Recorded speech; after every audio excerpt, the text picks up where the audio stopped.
to Talmadge Griffis. So most things are in favor of David Tua. In other words, his weight and his experience, but in terms of his height and his reach disadvantage, that's pretty much the way it is for every fight.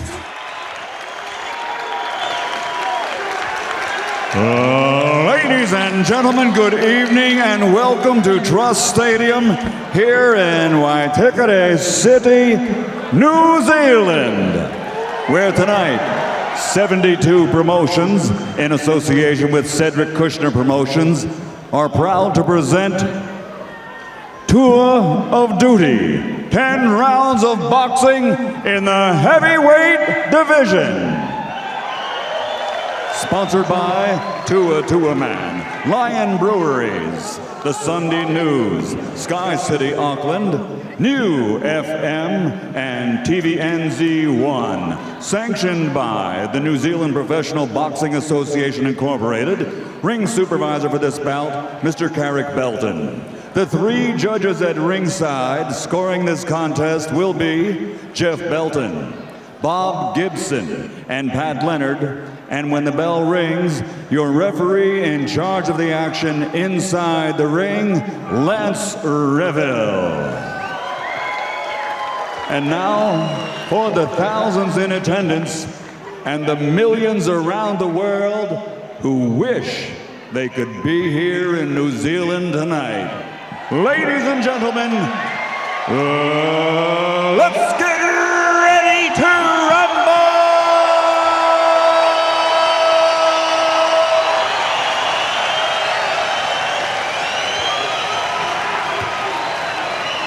Introducing first, fighting out of the blue corner, wearing black with red. His official weight, 94 kilograms, or 206 3/4 pounds. He comes to the ring with an excellent professional record consisting of 22 victories, including 14 knockouts, with 5 defeats and 3 bouts even. Ladies and gentlemen, all the way from Colorado Springs, Colorado, USA, please welcome Talmadge, Two Guns Griffis.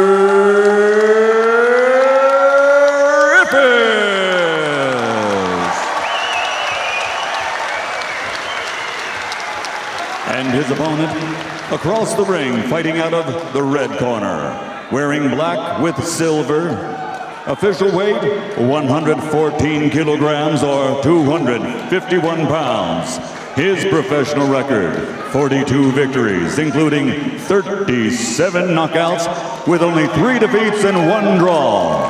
From South Auckland, the former IBF Intercontinental Heavyweight Champion, former WBC International Heavyweight Champion, and former #1 ranked heavyweight contender in the world, presenting the fighting Kiwi pride of New Zealand, Tua Man, David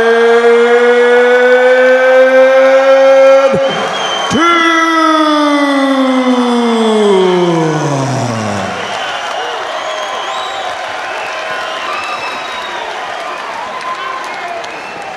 All right, so Michael Buffer has set the stage. The crowd is in a frenzy. And this is what we all came to Auckland for, to see the comeback of David Tua. You all know the history, the distractions of his contract problems, but that's all behind him now. We're ready to go. From the change rooms. I'll say once again, obey my commands at all times. Touch him up, good luck to both of you. Remember the rules, 10-point must scoring system, no standing 8 count. There is a 3 knockdown rule. The fighter cannot be saved with the bell in any round except the final round when the bell signifies the end of the fight. Only the referee can stop the fight, and in case of an accidental foul, we go to the scorecards after 4 complete. Here comes David Tua, Talmadge Griffis in the black trunks with the red trim. David with his back to you, standing right in front of him. We're looking for the left hook to see if he can touch this guy up right away here. As David blasts to the body right away, Griffis tries to hold him off with a jab. Very calm and cool, Mike, is David so far. Well, he's been in against a lot tougher and harder punching fighters than Talmadge Griffis, but picking his punches early, and we saw going to the body with the right hand early. That is a typical David Tua move, to set up the left hook up high, but breaking him down early, and you see just the leverage he gets on that sort of leaping jab that he does, the sledgehammer jab. David showing some patience here as he waits for the opening against Talmadge Griffis. Griffis backs off, tries to stay away from him, tries to keep that jab in his face. Don't like the way that Griffis is circling to his right. He's got to keep that right hand of his up. We all know about David Tua's left hook. It's no secret. David built up a good sweat in the dressing room, but there was a lot of time with all of the festivities coming out here, so he's cooled off a bit. Right now he's just looking for his opportunity to land one big blasting shot, but there's the hand speed of Griffis. David not panicking whatsoever, just waiting for his opportunity. He's been called a one-dimensional fighter, and with a granite chin and a great left hook, that's all the dimension you need in the heavyweight division. Well, David Tua is a small windowless house, basically. Yeah, he is. Huge punching power, a fantastic chin, and to be perfectly honest, when you have those assets, it makes you a tremendously difficult prospect unless you are from the absolute top drawer. Huge legs on David. Look at the size of his calves. That shows, that shot that we have right there really shows you the size of his calves and huge thighs, and that's where his punching power comes from. So far he hasn't exploded yet, but he will. And we see a little bit of what we saw earlier from Tipton Walker. Griffiths not really willing to sit down on his punches. He's really up on his bike. A little bit different from how he said he might fight earlier. He indicated he might go to war with David Tua, which wouldn't have been a good prospect anyway. No, a big mistake that would be, Mike. He's got to try and get David into the later rounds and hope that David is not in the kind of condition that we think that he is actually showing, that he's in fine condition to me so far. You don't see the jaw hanging down. We're only in the first round. David opened up a little bit with that. Griffith shows his hand speed. David just trying to set him up. He's walking one way, feints to the right, back to his left, looking to land the big shot, but he's patient here with 26 seconds to go in round number one. David hasn't even opened up yet. Well, we only saw the first hint of a left hook there from Tua, really measuring his man, trying to find the rhythm. Let's remember, David has been out of the ring for 2 years now, so he'll have a little bit of ring rust, just taking time to find his range, find out where his man is at, and gauge his rhythm. He's still looking to land the big shot because that's what his most powerful weapon is, and all he has to do is maneuver as the bell ends round one.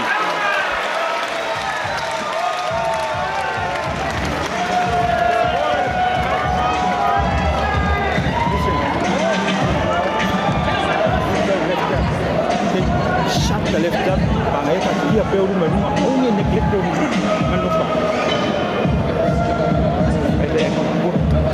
In the corner of David is Jim Strickland, Inga Tuigamala, Billy Stratham, and Gus Lamb.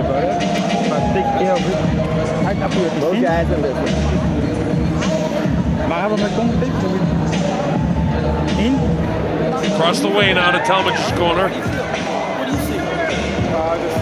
don't want you to take any chances. I'm open right now. Kishna Wainwright in there with him. Kevin Lawler, his manager and sponsor, also in the corner with him. By the way, I gave that first round to Griffis because David really didn't do anything. All right, here we go. This is round number two. Scheduled for 10 rounds, heavyweight division. It's the comeback of David Tua. Let's see if David is warmed up enough to open up here now, Mike. Well, already it's gone a lot further than people thought it might. To be honest, it's not necessarily a bad thing for David to do a couple of rounds. Well, I bet on a first round knockout. I've already lost.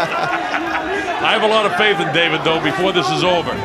There'll be a knockout, folks. Don't you worry. I suspect the first really serious punch that he lands, and we've seen it against bigger and better fighters than Talmadge Griffis. You know what I love about knockout. Sorry, Mike. You know what I love about this, though, is the anticipation when it's coming. And all through the call of the Lennox Lewis fight, I was waiting and hoping that night. But here, I can almost feel it in my bones tonight in this exciting crowd here at Trust Stadium, Waitakere. Griffith's doing a good job so far. Just keeping his distance. And that, honestly, is the way he's got to fight him. It's not exciting yet. It'll get exciting when David decides to open up. But mind you, folks, David Tua is dictating what he wants to do. He's trying to maneuver this guy and get in position to land the shot. He can be conservative about how many punches he throws, because he doesn't need to outbox this guy. He needs to knock him out. notice Griffis' right hand just drops a little low from time to time.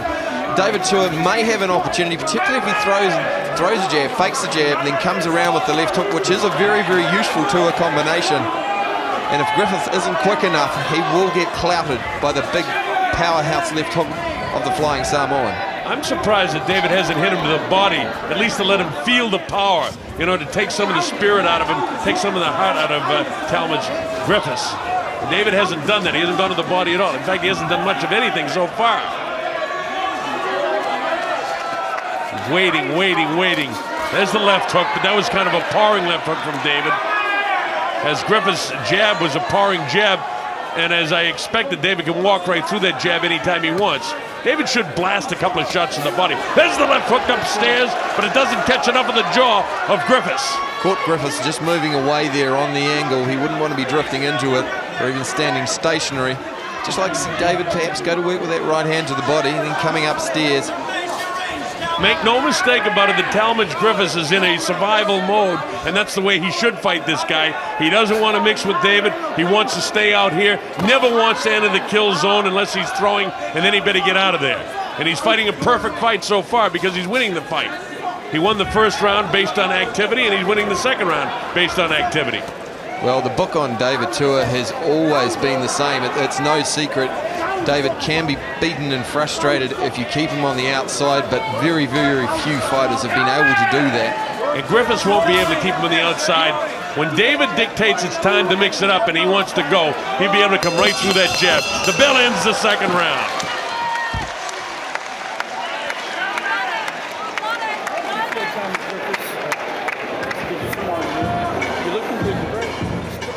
On my scorecard now, Mike, I've got Griffis winning the first two rounds just based on activity. Yeah, I think you're right. We head into the replays from the second round. There we see a sharp little left hook, a turning left hook from David Tua, and he can throw it. He's got such quick twitch fibers that it's tremendous power and tremendous speed. He's aware of your right, your left hand.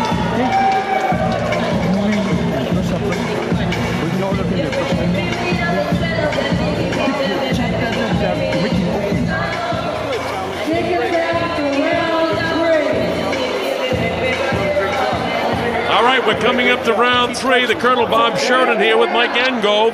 Hope you're enjoying it. David Tua hasn't opened up yet, and Talmadge Griffith is fighting exactly the way he should. If he has any shot at beating David Tua, he's got to fight exactly the way he's fighting. It's his fight now. He's dictating the way he wants it to go. And now he opens up a little bit more with the right hand.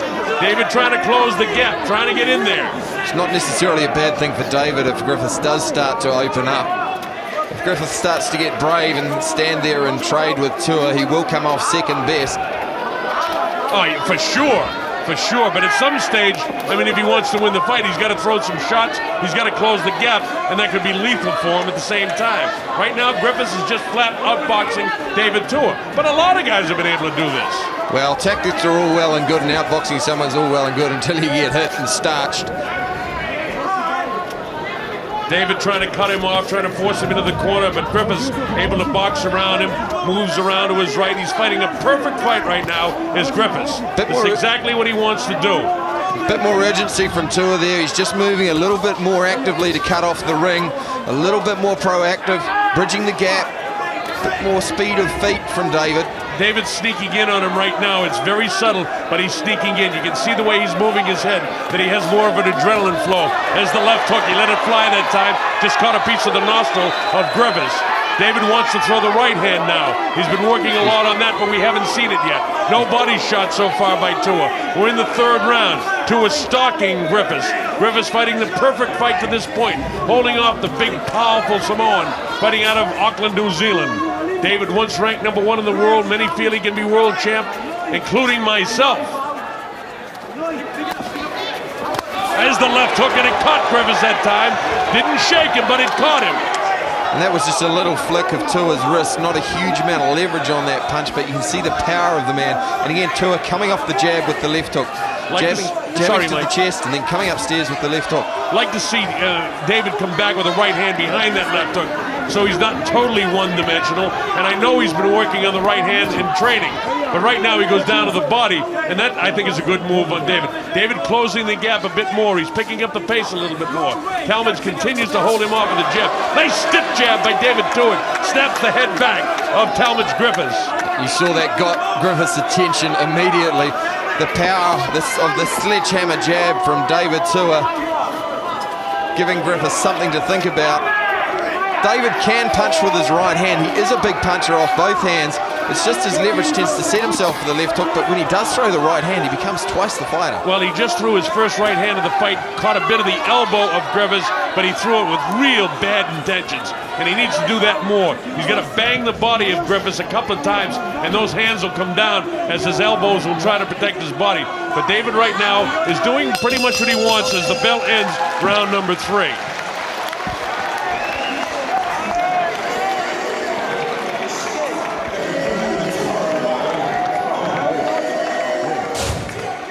Here we are looking at the replay there. David Tuitt just slipping the left jab, slipping the jab of Griffiths, coming back with the left hook, and there we saw the second left hook, just catching Griffiths on the point of his chin. Now we drop into the corner of David Tuitt.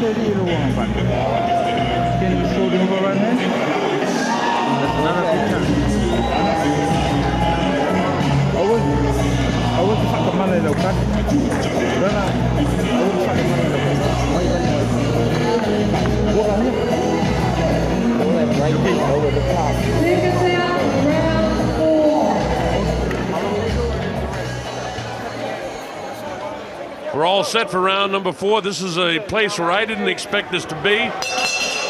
But that's the way David Tuitt wants to fight this fight. Evidently he wants to get a little bit of work, testing the man, see what he can do with Talmadge Griffis. Griffis I have out in front by 1 round right now. I gave him the first 2 rounds. I gave David Tuitt the 3rd round. So Griffis is leading after 3. Just like to see David just slide across with his right foot a little bit more, leverage, throw the right hand and set up the left hook. Now there's no question about the power and the concern for the power that Griffis has. David trying to maneuver him in a position to blast him to the body with the right hand and land that left hook. And David, again, you can see in the movement in his upper body and in his head that he wants to kind of pick up the pace. Loads up the left hand, and that time he threw the right hand behind it and caught a good part of the body of Griffis. Well, that was good work from Tuitt. Didn't just throw the single punch. Came back with the right hand, and that's really the trick for David Tuitt. Has to throw in volleys. Yeah, that's a nice switch up, something I haven't seen. There's the left hook again, backs off Griffis. So David wants to pick it up here in round 4. And you know, when you see his head moving back and forth, Larry Holmes is a guy that fought like that too. Start seeing that head move back and forth. You know he wanted to pick up the pace. That's the feeling I get in the eyes of David Tuitt. There's just the sense of inevitability about this fight. David Tuitt seems to be controlling the rhythm, controlling the action. And just when he wants to pick it up, he can hurt Griffiths. Well, Griffiths is not doing the boxing he did in the first 2 rounds. He really looks like a kind of a deer in headlights right now. He doesn't want to get clipped by the heavy shot of David Tuitt. And see, now he's making a mistake. He flattens out his feet. Now he throws the punch and gets David back out of there. But he cannot allow David to back him into the ropes and stop. As soon as he feels those ropes on his back, he better slide down the ropes, because it is just a matter of time before Tuitt catches him. There's the left hook. And he's back up against the ropes again. David touches him up with the left hand. Just measuring with the left hand. He's not really planning the jab. He wants to throw the right behind it. He's closing the gap. He misses with the left hook that time. David's missed the left hook now on 3 occasions in this fight. I'd like to see him just string on the right hand behind the left hook, because Talmadge Griffiths is just pulling his head back out of the way. If David could follow up with the right hand, then his own left hook to follow that, he could actually catch Griffiths. Mike, when you get in there at the end of the fight, you're going to interview David. Should he knock him out? Ask him if his fight style was to just get some work in and test and maneuver him around. I'd be interested to know that, because he's fighting like a guy that wants to pick up the pace now, but almost like he was toying with him like a cat with a mouse in the first couple of rounds. Caught a good piece of him that time. You start to see Tuitt just moving his head a little more, slipping under and countering with the hook. When David Tuitt starts to move like that, you know he's beginning to get set. Notice that Griffis is not planning the jab anymore. David's making him miss, and David is getting more and more accurate with his shots. As the bell ending the 4th round, that's a good 2 round.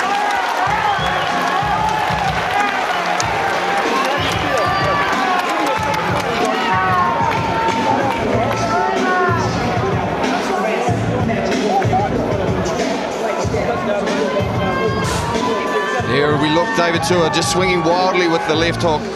Griffiths just pulling his head back out of the way, doubling up with the jab, following with the left hook. David Tua catching a piece of Talmadge Griffiths, and again just catching him drifting away rather than full on into the punch.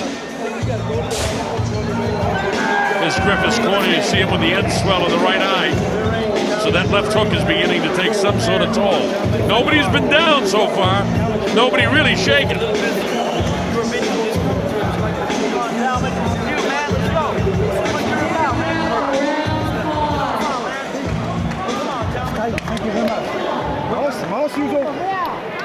Here we go, round 5, Trust Stadium, Waitakere City and West Auckland, New Zealand. The Colonel Bob Sheridan with Mike Angove. Our principal is, of course, David Tua from right here in New Zealand via Samoa against the American Talmadge Griffis, a journeyman fighter who's hanging in there through 4. We're in the 5th round. Talmadge trying to get his jab out there. It's not an effective jab because it's not holding David Tua off. Tua loads up the right hand, crushes to the left side of the cheek of Griffis. That caught a piece of him. Nice piece of him, Mike. Nice work from Griffiths to get out of the corner though, but certainly David Tua through the right hand, just still not quite leveraging it right. He's a little bit flat-footed on his heel. And again, you notice Griffis, instead of stepping up into his jab, he's jabbing and backing off. That's a defensive jab. That's not an offensive jab where he's trying to set up his right hand behind it. David knows that. He wants to come right through that jab. And also, I get the feeling in my mind that David's had enough of messing around with this guy. He'd like to finish him off here. There's the uppercut. There's the left hook. He's got him staggered. He's got him staggered just a bit. The right hand. Griffis tries to fight back. Is it a mistake? I don't know. He gets away that time. Well, he was certainly wobbled, Talmadge Griffiths. He has felt the power of David Tua for the first time, and there he doubles up again with the left hook. All right, David now wants to finish him off here in the 5th round. He's had enough of monkeying around with this guy. Let's see if he can do it. There's the left hook. Crunches to the right side of the skull again of Griffis. But Griffis stands in there, making the mistake of putting the back to the ropes. Here comes David in to try to finish him off. Where's the right hand, David? He doesn't let it fly. He lets Griffis off the hook. Has the left hook. Right hand behind it. David's all over him. He wants to finish him and can't catch up with him. Well, David's just getting a little frustrated. He knows he's got a piece of him. He just needs to set his feet a little bit better. Display some of the patience he had earlier. Griffiths still pouring away with the jab. But David's power did stagger him here early in the 5th round. David hasn't been able to catch him real cleanly since, but he's turned it up a notch. You know he wants to finish him here. Tua coming forward, pouring to set up the right hand or that left hook again. Talmadge almost desperately backing off. There's the left hook again, but it sails across the nose of Griffis without getting a piece of it. David bounces forward this time, trying to set up another power shot. Griffiths just getting a little bit confident inside there, even though he's still backing off. He's turning to her quite often, which isn't a bad tactic. Turning a big man and a man who's a little less mobile. Well, that's a good point, Mike. You should be trying to turn David and a guy that's not very mobile. But on the other hand, with this guy and the power that David has, he's just got to fight the defensive fight. He's fighting, and every once in a while trying to open up a bit. But David's coming right through the jab because he's throwing it defensively is Griffis. David paused with his right hand there. If he's going to throw it, he's got to let it fly. He is there for the right hand too. He's slightly lazy on that jab. Like to see David throw it. Of course, we've been asking for that for a long time. The bell ends the 5th round. That's the best round for David Tua.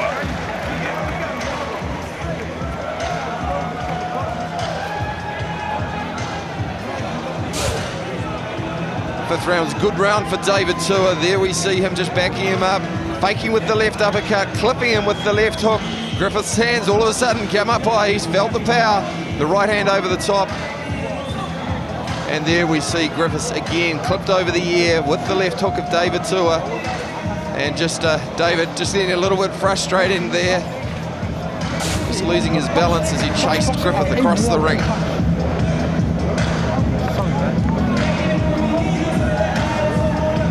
David with a new spirituality, desire.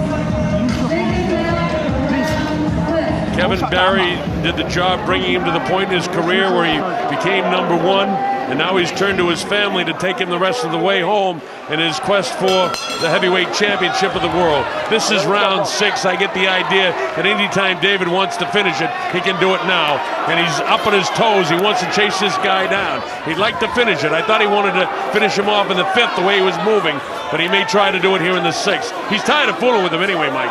Well, certainly he knows he's got to get his man out of there now. If there was any plans on going some rounds, he's got enough ring time and he's got the rhythm. He just needs to put him away. Well, he's maneuvering Griffis left and right the way he wants him. Once he gets him in position, I hope he throws a combination of punches, the left hand and the right hand behind it. Oh, did he ever load up a right hand that time? So there is a right hand in his arsenal.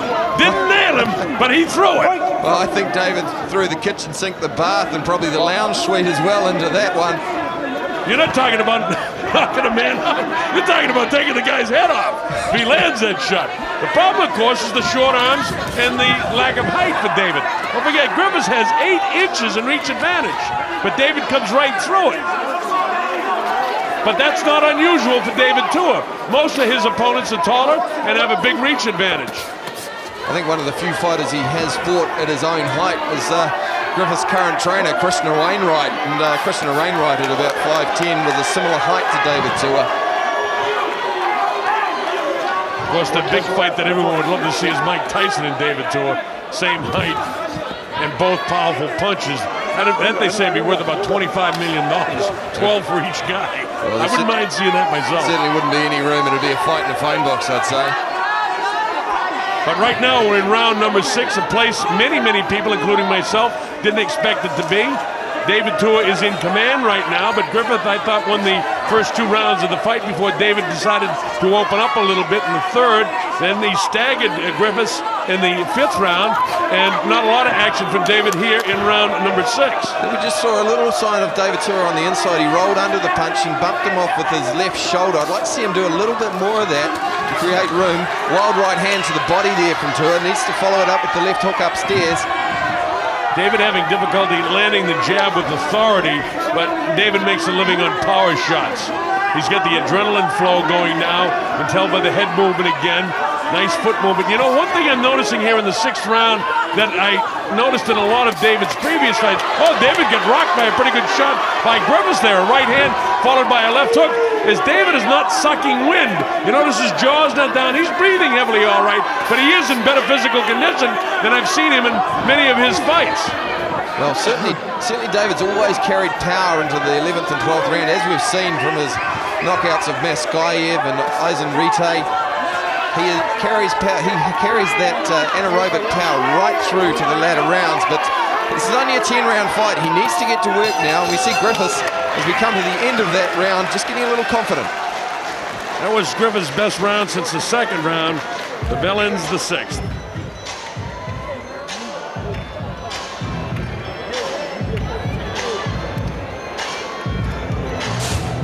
Here we have a look at David. Just setting up now, just setting up Griffis for something, and there we go, the kitchen sink, the bath, and probably the car as well.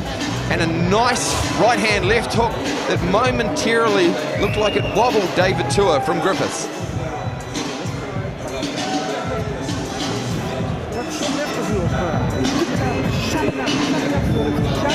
I've got it scored after 6 rounds, 58-57. I scored that last round even. I don't like even rounds. I thought Tua was winning the round, but then Griffis staggered him, so I had to give him the round.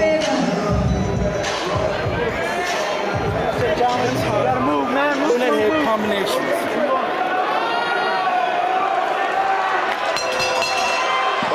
As we head into the 7th round, we heard Krishna Wainwright saying to Griffis, "You got to move, man. Move, move, move." And that's the book on David Tua. He has to keep moving. As soon as he stops, he becomes a target.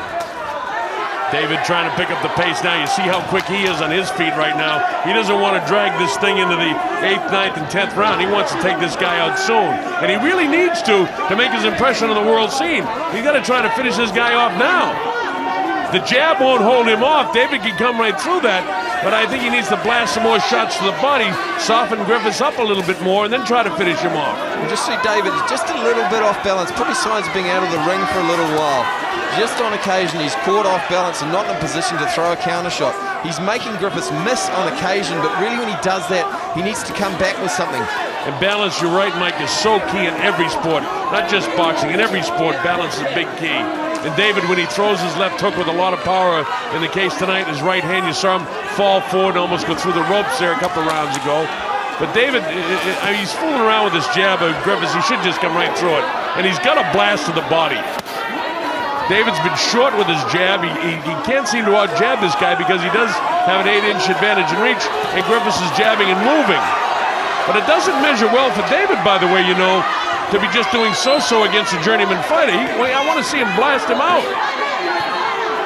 And I'm sure he wants to. Yeah, perhaps this is where we're just starting to see, although David's still controlling the rhythm of the fight, just the lack of quality sparring that he has had, and he got clipped by a right hand as he missed with the left hook on the way in there. That's the danger of David against real good boxers. He had that problem, you know, when he fought against Chris Bird. Although Bird has, you know, no power, so he didn't hurt David. But that's how David lost that fight, because he'd throw his shots and then get countered. This guy is not in the league with Chris Bird at all, but he's getting away with a lot against David. David's letting him off the hook on occasion here. Griffis moving right, then moving left. Nice sledgehammer jab there again from Tua. That's the first good jab that David's landed, and I'd like to see him do that more, and he needs to do that. And he throws the right hand to the body, caught a pretty good piece of Griffis' body that time. You notice Griffis' left elbow comes into his body after David whacked him that time. David wants to load up a power shot right here. You can see it coming. He's planting his feet, getting his legs ready, getting ready to turn his hip over. There's the left hook, the power shot, makes a miss. Now there's an opportunity there when a guy throws a right-hand power shot to counter him with the left hook, but David wasn't in position to do that. It's easy from down here to pick that up, but it's much harder when the guy's in front of you. Yeah, that's right. Sometimes it's easier talking about it than do it. Oh, and there we see the left hook. Left hook, right hand catches him. He's got him in trouble now. Griffis trying to hang on. Here's David with all the power, trying to finish him up. How is Griffis stood up against the power shots? Left hand, right hand. He was ready to go at the bell, but at no time did David drop him. He staggered him, and he staggers towards his corner. That's what the crowd came to see.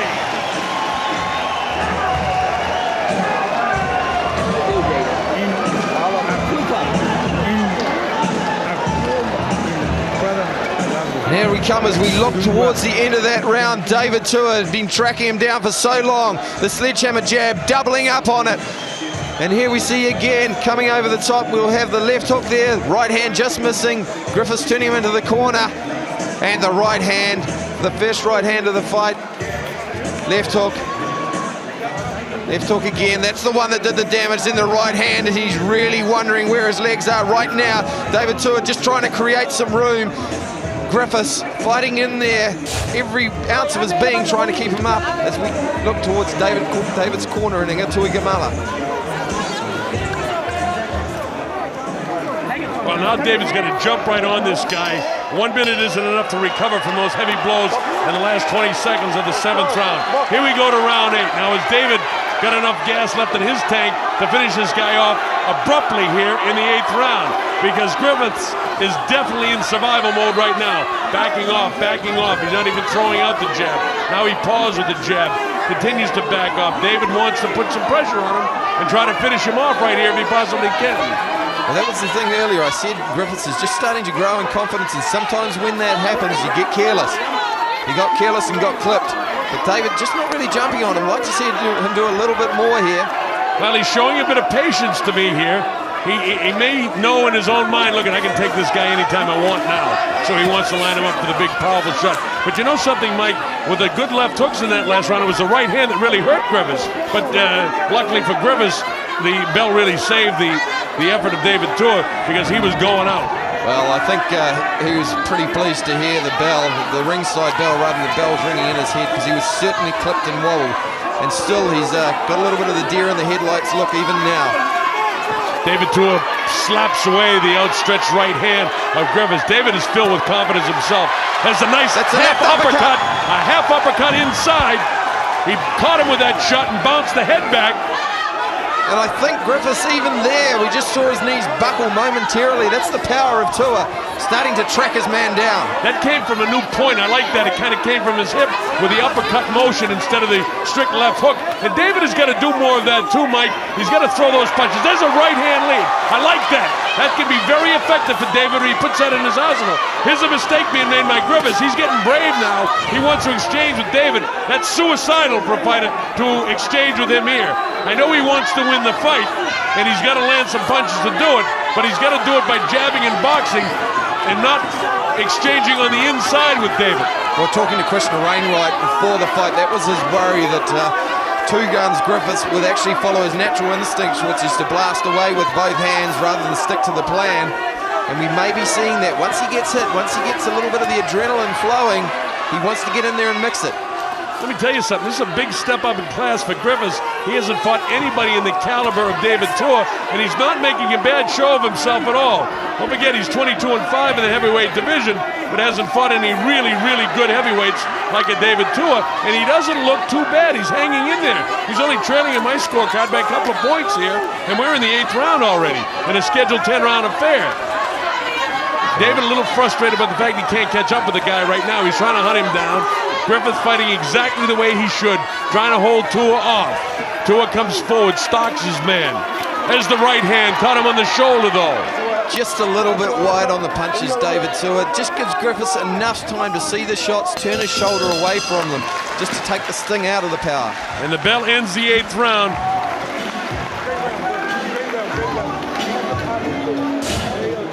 Well, here we see Tua just going with the left hook and the uppercut that momentarily buckled Griffith's knees, but he came back well from that. And the right hand lead from Tua, catching Griffiths, drifting into the right hand.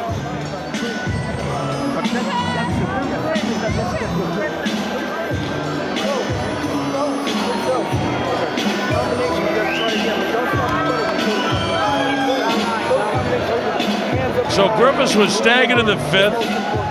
He rocked Tua in the 6th. Then he was staggered himself with a 3-punch combination of hooks and right hands in the 7th. And then that uppercut that Mike just described for you in the 8th. And Tua is out in front of this fight 78-75. But believe me, David doesn't want to win this by unanimous decision. He wants to knock this journeyman fighter out. For Griffis, this is a turning point in his career if he could go the distance with David Tua. There's no disgrace for him to go 22-6 with a 10-round loss to David Tua, and that may be his mindset right now. Certainly he'll secure himself a couple more paydays as the man who went the distance with Tua, but that's yet to happen yet. And a left hook that did start to land cleanly there just went over the top of the glove. Now I get a sense of urgency again from David. I see his head moving. I see him trying to work on the inside. I see him walking through the jab of Griffis, whose jab is now, and has been for the past couple of rounds, a very defensive jab. And David looking to land power shots. He throws kind of a tentative right hand, but there was nothing tentative about the left hand. It just didn't catch him flush, and Griffis, as a matter of fact, countered right back with a right hand of his own. Now look at Griffis getting brave as he pushed Tua off. Digging two-handed to the body, but with David throwing the right hand, it set up the left hook. Another significant factor is the conditioning of Tua. He's not sucking wind in the 9th round. He's breathing comfortably. He's a little gassed, but there's a lot of power here in the late rounds of David Tua. He's in good physical condition. His timing is just slightly off, and that could be the 2-year layoff. I didn't think it would make any difference for David because of him being, the dimensional fighter that he is with the left hook. I've seen more right hands, which I like. But I just expected he'd eat up this journeyman fighter who has gotten brave as this fight has gone on. Kind of like Leon Spinks against Muhammad Ali in the first fight. Well, we talked about that in the press conference as well. Leon Spinks in that first fight. And there's a left hook. I think that wobbled Griffis momentarily there. He certainly looked starry-eyed. Yeah, he's starry-eyed all right, and his heels are very heavy. David may have caught a bigger piece of him than we thought there, Mike. He looks very heavy in the heels right now. His knees seem to be all right. He's hanging on to David. Lance Revel really hasn't had to do too much to separate these guys. They've been winging away pretty good. By the way, this is a very entertaining heavyweight fight. A very good pace, a fast pace, and that again goes to the credit of the conditioning of David Tua, which is noticeable from my standpoint watching David in this fight. That time, Griffis blocked the left hook of David. as I said earlier, if Griffis starts to get tired and try and fight on the inside, that may not be to his advantage against David Tua. His range will go and he opens himself up to make a mistake. The problem is he can't, fighting defensively like this, win the rounds. He's only 3 points behind. He needs to win this round, and he's not going to win this round because David's landed too many shots. There's a nice stiff jab by David. Where's the right hand behind it, though, David? You got to think of punches and bunches, and David, throws an awful lot of single punches throughout the course of his career. Tonight, when he threw the left hand and then the right hand behind it, was a right hand that really staggered Griffis back in the 7th round, as well as in the 5th round. I think David is just starting to eat him up a little bit. The thing about David that you often don't realize, he does throw hard upstairs, but downstairs, if you come to the end of that round, he also has some sting. So 9 is in the book.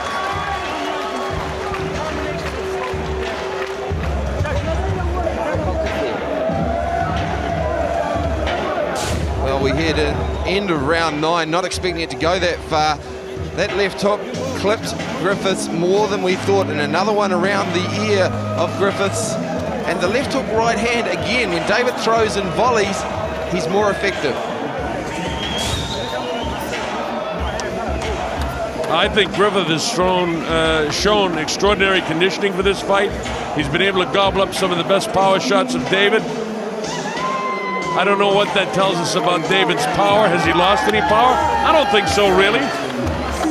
I just think that maybe the layoff, they talk about ring rust. I didn't expect that to happen, but there might be a little bit of ring rust. That's why his promoter, Cedric Kushner, says, I want to get him right back in 90 days again. Here we come, the 10th and final round. The Colonel, Bob Sheridan, with Mike Engo. Glad that you're going to be with us. We're at Trust Stadium in Waitakere. You're watching TVNZ, and now there is a sense of urgency. David wants to knock this man out. Well, in front of his home crowd, he doesn't want to see it go the distance. David Tua is not a fighter who wins fights by unanimous decision. Here comes a loaded up right hand, the left hook. He's right behind the left hook again. There's the right hand. He wants to finish him off. There is that sense of urgency, and Griffis has a sense of bravado, which is a mistake. He should box and stay away from this guy. He thinks he can still win this on the scorecards. And he can't. David's got the fight won, but he wants to knock him out. Is Griffis trying to make a fight of it in the closing frame? David's starting to do some nice work to the body downstairs. This is where we talked about David starting to punch in combinations, and he does look good when he does that. And again, the important factor, even if it does go the distance, is his conditioning into the 10th round of this fight. I mean, his mouth isn't hanging open like I've seen it before. He's tired, sure, but not to the amount of fatigue that I've seen it before. There's a lot of power left in David Tua. Here he is urgently throwing the left hook. He's trying to finish this fight and turn the lights out, and he just can't quite catch this Griffith, to Griffith's credit. David closes in, plants him into the corner. Look for the left hook, folks, to the right hand to the body. There haven't been enough body shots thrown by David. That's one thing tonight. That's always been his strength as a fighter too, the way he wears a fighter down, dropping the hands with the... Oh, and there's a left hook on the inside coming off the body shot, just as we were talking about it. Yeah, Mike, a very good right-hand body shot in there. This guy is in magnificent condition. Now he's making a mistake of mixing with Dave. David goes after him, hunts him down. He's trying to finish him off. With everything he has, he wants to knock this man out. A lot of credit is going to go to Griffis standing in there with this big, powerful puncher. Just gets rocked by right hand. There's the uppercut by Tua. He backs him off, loads up the right hand, the left hook. David's starting to go to work. Another right uppercut up top. There's a real sense of urgency for him to turn the lights out. Griffis is trying to hang in there as best he can. He's still not hanging on to him. He really should grab David right now. Loads up the right hand. Cracks him. Cracks him with a shot. Big left hook. David is trying to finish it off. Look at this. Talk about conditioning. Griffis is ready to go. Tua's in him with everything. Lance Rebels should move in and stop the fight. 1 or 2 more shots. That's it. It's all over. It's a 10th round technical knockout victory for David Tua. He did it. What do you want to do? Mike, how about that?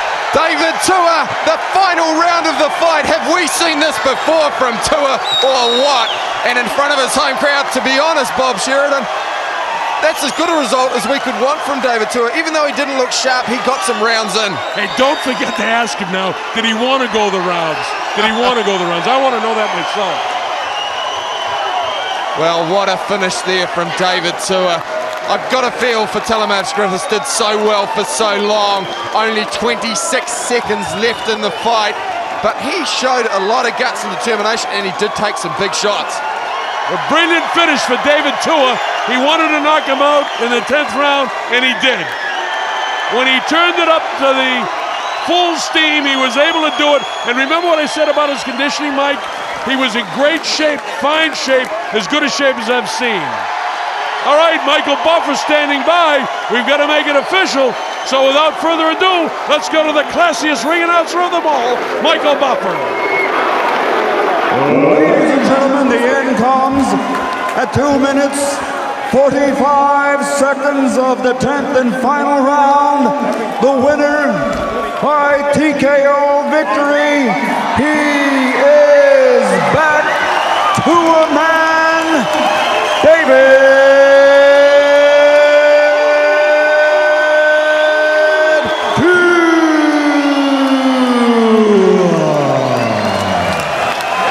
Question marks as the fight went on, but it ended in a brilliant victory for David Tua. It came like a bolt out of the blue. At about 2:45 of the 10th and final round, when Tua decided to turn the lights out, he did it. And Lance Revel didn't want him to get hurt. Applause for the game effort for this young man from Colorado Springs, Colorado, USA, Talmadge Griffis. An extraordinary effort by Talmadge Griffis, whose stock in the heavyweight division has gone way up tonight. You're going to see Talmadge Griffis more. If he can last into the 10th round with a big banger like David Tua, Talmadge Griffis, who moved up in class tonight to fight David Tua, will get an opportunity against more ranked heavyweights, which I'm quite certain will get him ranked. That was a brilliant effort by Talmadge Griffis against one of the heaviest bangers in the entire sport of boxing. Now my man Mike Engove has gone in there, and momentarily he will have David Tua. And here we go. Here's Mike with David. Congratulations on your fight tonight. 2 years out of the ring. It's been a long time. How does it feel to be knocking people out again? All glory to God for this great victory. Brother, it's been 2 years, but it's like riding a bike again, you know. You'll fall off it, but, you know, you got to get back on it and have another go. It looked like for a while there you were having trouble tracking him down. Did you feel any ring rust there? He certainly had his running shoes on for 10 rounds. Well, I have to give it up to him. I thank you for giving me the opportunity to come out and display talent, but more importantly, I thank the supporter for coming out. It's been a tough 2 years, but, you know, people's generosity throughout those tough times, you know, I'm grateful for it. And of course, what the people want to know is what's next for David Tua? What are the plans? What do you have in mind? Well, today was a very special day. It's my youngest boy's birthday. Nana, happy birthday, boy. He's 7 today. And I thought I was going to finish in the 7th round. But anyways, good victory is better than not having a good victory. Well, congratulations on another late round KO victory to David Tua. We just go over to Cedric Kushner. Ladies and gentlemen, Mr. David Tua. Ladies and gentlemen,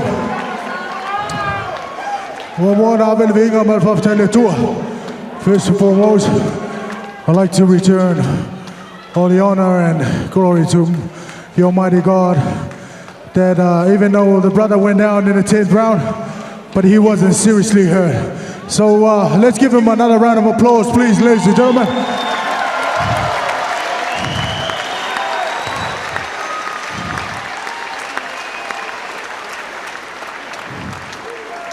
On behalf of our humble small team Tua, I'd just like to thank you all for taking the time to come out and support me. You know, this is not a comeback. If anything else, it's continuing my journey and our journey that one day we'll bring the title back here. Manuel Lasso.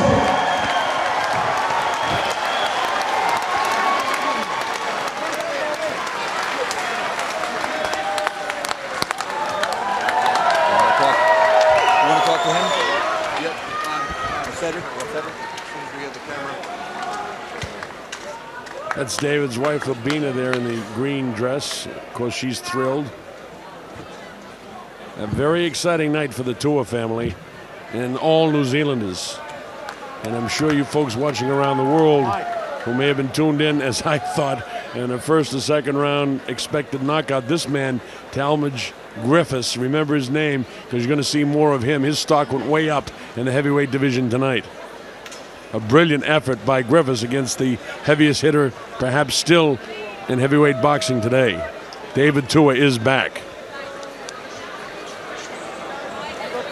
Now we're trying to get an interview with our promoter, Cedric Kushner, and momentarily Mike will try to get a hold of Cedric and we'll try to get that interview. All right, Mike, go ahead with Cedric. Here we are talking to Cedric Kushner, tonight's promoter, and of course the new manager for David Tua. What's coming next? A good performance from David tonight. To be honest, he went a few rounds. What are your plans for him in the next few months? Well, I thought it was very good for him to go rounds. I wasn't concerned. I was happy that he went some rounds in actual fact. And I'd like to see him back in the ring in 90 days. Keeping him active? Right, I think definitely. He's had a 2-year layoff. It's a very, very difficult thing. If he went 2 rounds, people would have said Talmadge Griffis was nothing. Now that he went 10 rounds, people might say, why did he go so long? So it's a very difficult situation. But I think David must be very happy that he went the extra rounds. Okay, well, thank you to Cedric Kushner. Congratulations on another victory for David Tua and a great promotion. Thank you very much. It was a terrific promotion. All right, let's show you how it all happened here as you see it unfolding. David Tua loading up shots, catches him with the uppercut. This is the beginning of the end. Griffith tries to fight back gamely, but look at the assault in the final round by David Tua. Look at the clean shots. There's about 5 or 6, and you see Lance Revel wants to move in, but he's giving him every opportunity to hang in there. Then one final big right hand it was, not the left hook. The right hand was the final shot that referee Lance Revel saw, and that was enough for him not to allow Talmadge Griffis, who put up a brilliant battle, not to allow him to get hurt. So it was a brilliant effort again by Griffis, but even more brilliant for David, who had to go into the 10th round, but was in magnificent condition. Never had that jaw hanging down where he was really gassed and sucking wind. He trained hard, and when he wanted to turn up the notch, I thought he wanted to take him out in the 7th, but there was no question about it in the 10th that he was going for a knockout, and it came with just 15 seconds left in the fight. All right, that's the situation. We want to thank everybody involved here. Murray Needham, our executive producer, Stu Dennison, and the director, Barbara Mitchell. So for Mike Engo and the Colonel Bob Sheridan saying, I hope you enjoyed being with us. Thanks to everybody at TVNZ. A great